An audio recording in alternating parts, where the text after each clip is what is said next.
Bienvenue dans ce 12-15, voici les titres de ce journal. Les membres du gouvernement burkinabé entendent participer personnellement au fonds de soutien patriotique destiné à la lutte contre le terrorisme. Les ministres s'engagent à y verser 5% de leur salaire.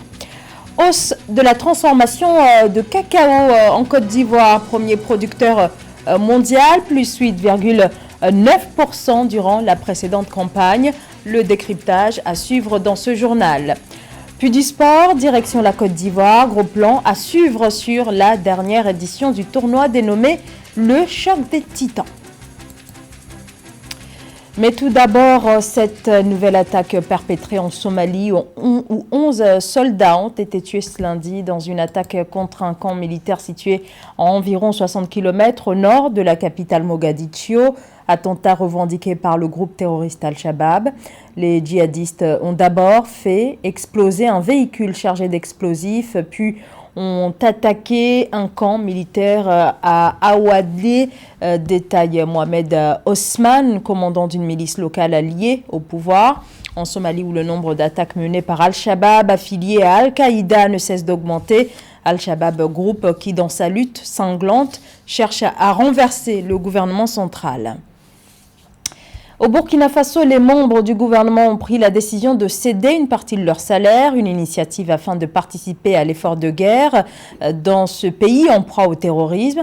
Les sommes récoltées seront versées au fonds de soutien patriotique. Cette contribution sera de 5% sur les salaires. Elle a été annoncée après la décision du gouvernement d'abandonner le prélèvement sur le salaire de chaque travailleur. Nathalie Mouffe. Les membres du gouvernement cèdent à l'unanimité 5% de leur salaire pour contribuer à l'effort de lutte contre le terrorisme au Burkina Faso. Prompte réponse de l'exécutif burkinabé à la création d'un fonds de soutien patriotique de 100 milliards de francs CFA. Cet investissement, adopté en Conseil des ministres le 12 janvier 2023, va permettre de soutenir et d'accompagner l'action des volontaires pour la défense de la patrie engagés dans la lutte antiterroriste dans le pays. Les membres du gouvernement, de façon unanime, ont décidé chacun de céder 5% de son salaire mensuel comme contribution à ce fonds de soutien donc aux volontaires pour la défense de la patrie. Pour cela, le gouvernement invite tous les citoyens véritablement à adhérer à cette initiative afin que nous puissions par nous-mêmes être les acteurs de la libération de notre pays.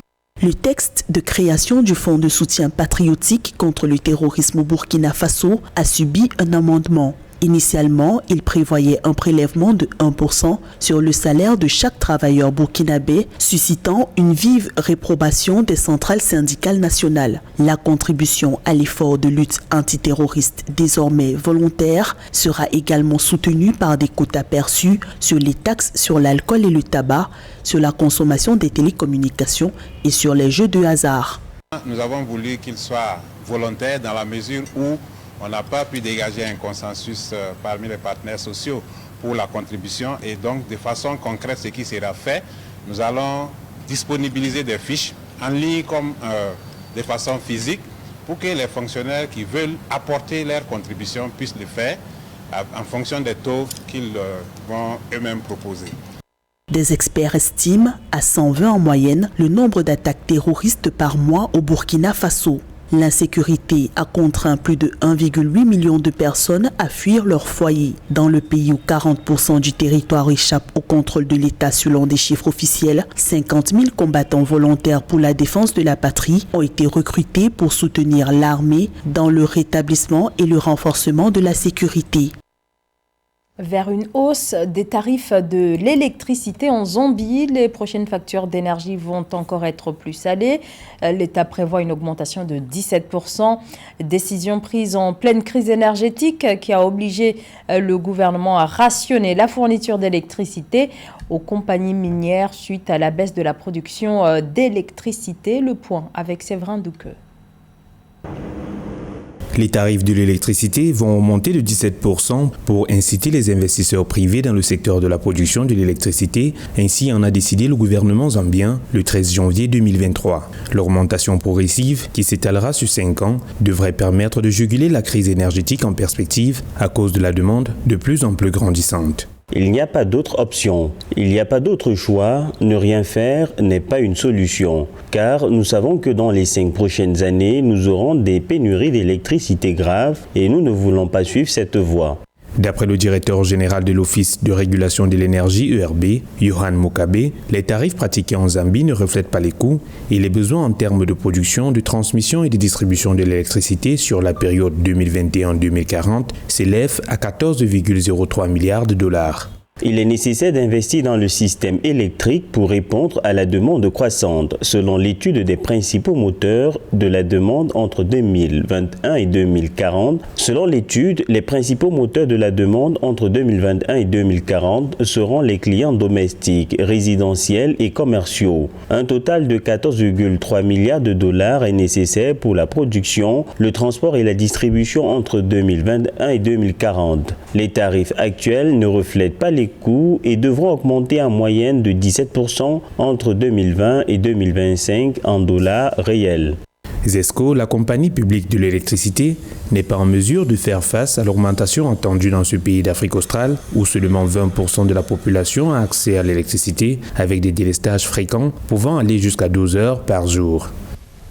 La transformation du cacao a enregistré une hausse de près de 9% en Côte d'Ivoire. Le broyage local est ainsi en augmentation avec un volume qui dépasse largement les 170 000 tonnes durant la dernière campagne. Cette transformation est un enjeu capital pour ce secteur stratégique pour la Côte d'Ivoire qui en est le premier producteur mondial avec 40% du marché et 40% de recettes d'exportation. Cheikh Omar Kamara.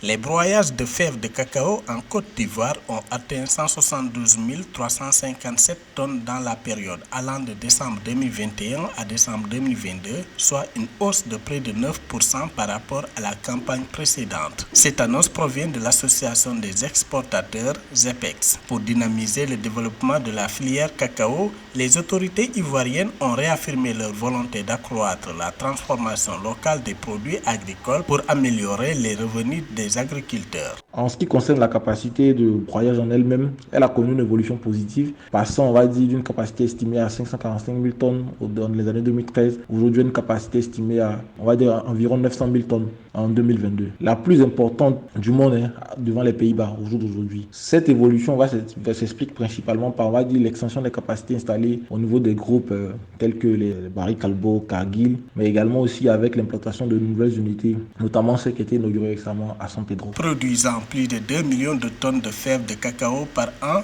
la Côte d'Ivoire est leader mondial du marché avec plus de 40% de l'approvisionnement mondial en cacao, mais ne transforme actuellement que 33% de sa production. Le gouvernement veut donc accélérer la transformation industrielle de l'or brun. Pour cela, le pays s'est doté de nouveaux parcs industriels. Nous pouvons dire sur ça que cet objectif a peut-être atteint, dans la mesure où aujourd'hui, la demande de fèves de cacao, généralement stimulée par le broyage de fèves et le commerce de tout ce qui est produit semi-fini de cacao, ne fait que connaître une croissance qui tourne en moyenne à 4% par an. Au niveau national, on a toujours un besoin nouvel en termes de capacité de transformation pour pouvoir atteindre les objectifs de cacao. Également, on a une subvention qui est accordée aux transformateurs nationaux de cacao et on a une réduction des frais de caution, d'agrément et d'existence d'un DUS différencié en faveur des transformateurs nationaux. Et également, on a un marché qui est existant. Ce qui fait que cette dynamique-là pourra être croissante et on espère pouvoir atteindre l'objectif fixé d'ici 2030. La Côte d'Ivoire a une capacité totale de broyage de 712 000 tonnes. Il est le premier producteur mondial de cacao et rivalise avec les Pays-Bas pour la place de premier broyeur. Du sport maintenant et on prend la direction de la Côte d'Ivoire avec un focus aujourd'hui sur la dernière édition du Choc des Titans qui s'est tenu le mois dernier à Abidjan. Un grand tournoi de boxe avec des finales qui ont rassemblé plusieurs catégories de la discipline dont celle des poids lourds. Les précisions dans ce sujet de José Douglas. Il s'appelle Jimmy Traoré et il veut redorer le blason de la boxe sur le continent et ça passe par la Côte d'Ivoire et le Choc des Titans qui s'est déroulé au mois de décembre à Abidjan. On l'a initié parce qu'on a croisé un jeune boxeur ivoirien à Paris, Doumia Youssouf, qui à travers avec lui, quand on est rentré en Abidjan, on a vu un peu l'engouement autour de son projet, on a vu qu'autour de lui, les jeunes étaient en train de fédérer un nouveau rêve par le sport, par la boxe. Et donc on a organisé le Choc des Titans en 2 éditions en gala. Et la 3e édition, c'est décembre dernier, on a fait une caravane depuis le mois de juillet dans les communes de Port-au-Boué, commencé à Tekoubé jusqu'à Boaké en venant à Bobo. Et après, on a répertorié un certain nombre de jeunes qui ont une certaine valeur d'après nos stats. On les a ramenés au Palais des Sports ce décembre. On a fait un championnat avec eux pour confronter les communes, pour créer un nouveau concept dans le sport, dans la valeur de la boxe. Un choix réfléchi parmi les boxeurs car la prudence est de mise et doit être respectée dans le noblard. Ce rendez-vous a reçu le soutien de la Fédération ivoirienne de boxe et de l'une des plus grandes fédérations, l'IBF, International Boxing Federation. Ça, c'est pas nouveau. Depuis l'ère de Mobutu Sese Ouazabanga, depuis l'ère de Fort Boigny, il n'y a pas eu de gros mécènes qui ont cru encore à ce projet-là. Et donc la boxe est en train de mourir. Aujourd'hui, depuis 3-4 ans, on commence à crescendo, ressortir la tête de l'eau. Et avec des mécènes aussi aujourd'hui, comme le Premier ministre ivoirien Hachi Patrick, le chef de l'État, le ministre des Sports Dom Paulin Claude, tous sont en train de pousser pour qu'on crée un nouveau rêve par la boxe. À un an des JO de 2024 où l'Afrique doit être aussi très bien représentée.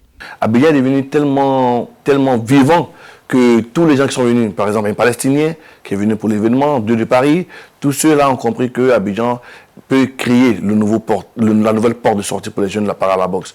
Des combats ont eu lieu dans toutes les catégories. Au cours de cette soirée, les préparatifs de la prochaine manifestation sont en cours et nous entendrons dans une prochaine édition les grands projets que nous formule Jimmy Traoré, pour qui le noblard doit retrouver sa place initiale sur le continent.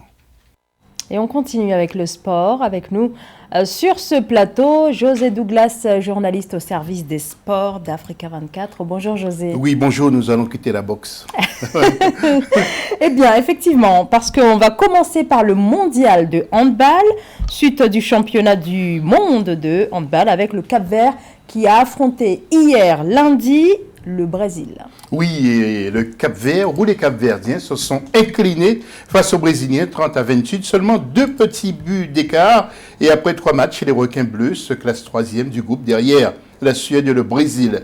Il y aura d'autres matchs ce mardi 17 avec notamment l'Égypte contre les États-Unis en groupe H et la Croatie contre le Maroc dans le même groupe, et puis Algérie-Allemagne en groupe E. Et puis au classement du groupe E, justement, l'Algérie est dernier, l'Allemagne est en tête devant la Serbie, en groupe H, et l'Égypte est leader devant la Croatie, et le Maroc est dernier dans le groupe. Alors on a fait de la boxe tout à l'heure, on a fait le hand, et maintenant le foot avec le CHAN, le championnat d'Afrique des Nations de football qui continue en Algérie. Exactement, Zara, avec un extrait de Mali-Angola, Mali qui est en vert et l'Angola qui est en jaune. Quel match!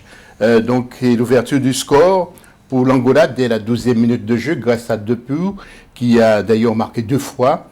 Puis l'égalisation pour le Mali grâce à Hamidou Sinayoko, puis encore Depou et de Miguel Vieira à la 72e minute pour les Angolais. Mais les Aigles n'ont jamais rien lâché et Yoro Mamadou Diaby à la 18e minute et Ousmane Koulibaly à la 83e mettait les pendules à l'heure pour l'égalisation, score final 3 buts partout. Et à noter que les Maliens ont commis 22 fautes contre 14 pour l'Angola.